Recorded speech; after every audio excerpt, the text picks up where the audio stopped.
जमीन से 8,611 मीटर बुलंद,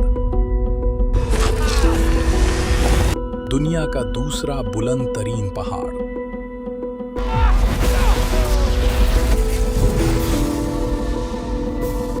इसका नाम है K2।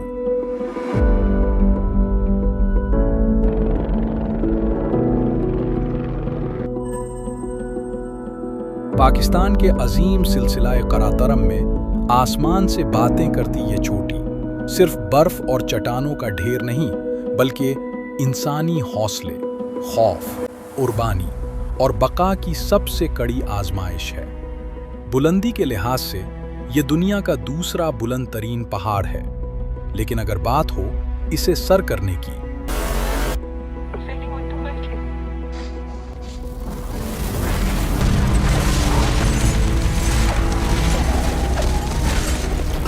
तो दुनिया के खतरनाक पहाड़ों की फहरिस्त इसी से शुरू होती है। What's happening on that climb? Yeah, that's a different mountain altogether. Much more risky to make. K2 summit is far more challenging from a technical basis than Everest and most of the other 8,000 meter peaks. दुनिया के अजीम तरीन कोह पैमा भी इसके सामने खुद को बेबस महसूस करते हैं। किसी ने उसे मौत का पहाड़ कहा, किसी ने पहाड़ों का बादशाह, और सन 1953 में इसकी हौलनाक मुहिम से जिंदा वापस आने के बाद अमरीकी कोहपैमा जॉर्ज बेल ने कहा, ये एक वहशी पहाड़ है जो तुम्हें मार डालने की कोशिश करता है। शायद इसीलिए तकरीबन हर वो शख्स जिसने K2 की ढलवानों पर कदम रखा एक ही हकीकत तस्लीम करता है, यहाँ हर कदम जिंदगी और मौत की कशमकश है।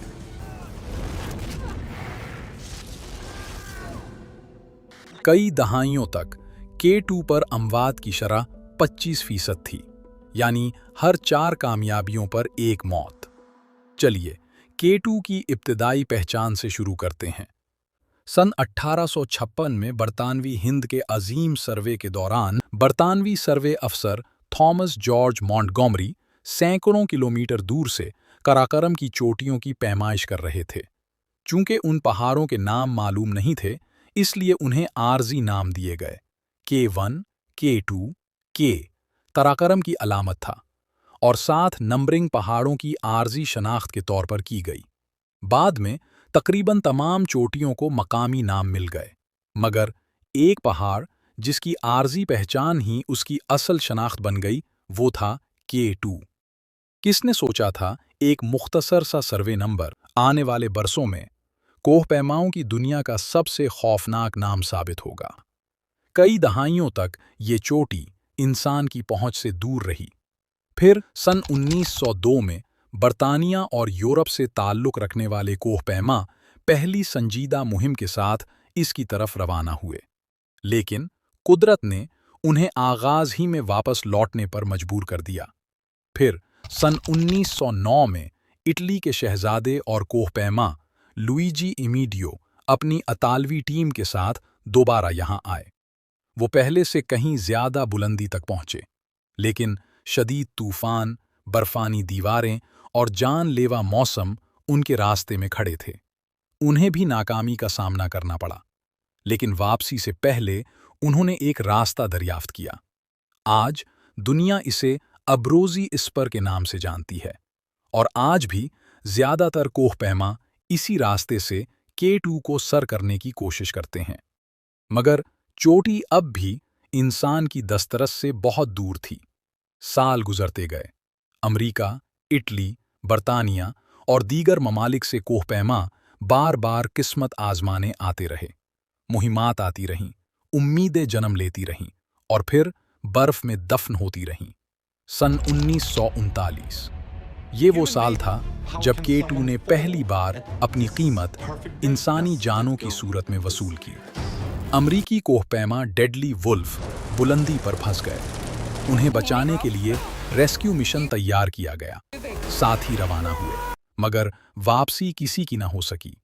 4 जानें बर्फ के सुपुर्द हो गईं और इसी लम्हे दुनिया ने जान लिया کہ K2 صرف ایک پہاڑ نہیں، یہ موت کے ساتھ ایک معاہدہ ہے۔ سن 1953 ایک اور امریکی مہم، ایک اور جدوجہد، لیکن نتیجہ وہی شدید حالات، برفانی دیواریں، موسم کی سختی اور پھر ایک اور شکست۔ اس مہم سے زندہ سلامت واپس لوٹنے کو بعد امریکی کوہ پیما جارج بیل نے وہ تاریخی الفاظ کہے جو آج بھی اس پہاڑ کی پہچان کے لیے بولے جاتے ہیں۔ یہ ایک وحشی پہاڑ ہے جو تمہیں مار ڈالنے کی کوشش کرتا ہے، اور یوں دنیا نے اسے ایک نئے نام سے پکارنا شروع کر دیا، دی سیویج ماؤنٹین، وحشی پہاڑ۔ بالآخر ان تمام ناکامیابیوں کے بعد سن 1954 میں اٹلی کے کوہ پیما اچیلے کمپاگنونی اور لینو لچیڈیلی نے شدید خطرات و حالات کا سامنا کرنے کے بعد یہ عظیم تاریخ رقم کی اور آنے والی کئی نسلوں تک اپنے نام کو تاریخ میں محفوظ کر دیا۔ لیکن تاریخ کی اس عظیم کامیابی کے پیچھے کیا کوئی اور حقیقت بھی پوشیدہ تھی؟ ایک ایسا تنازعہ جو آج بھی اس تاریخی کامیابی پر سوالیہ نشان لگا دیتا ہے۔ اٹلی کوہ پیما، والٹر بوناٹی اور پاکستانی عامر مہدی کی قربانی اور بقا کی جنگ کا ایک گہرا راز۔ آئندہ آنے والی ویڈیو میں ہم اس تاریخی تنازع پر نظر ڈالیں گے اور جانیں گے اس راز کی حقیقت، وہ رات جو 8000 میٹر کی بلندی پر کھلے آسمان کے نیچے گزاری گئی۔ ہمارے ساتھ نامعلوم کی کھوج کے سفر میں شامل ہونے کے لیے ہمارے چینل انکور لینڈ کو سبسکرائب کرنا نہ بھولیں۔ آپ سب کی دلچسپی کا دل سے مشکور ہوں۔ ابھی تک کے لیے اللہ حافظ۔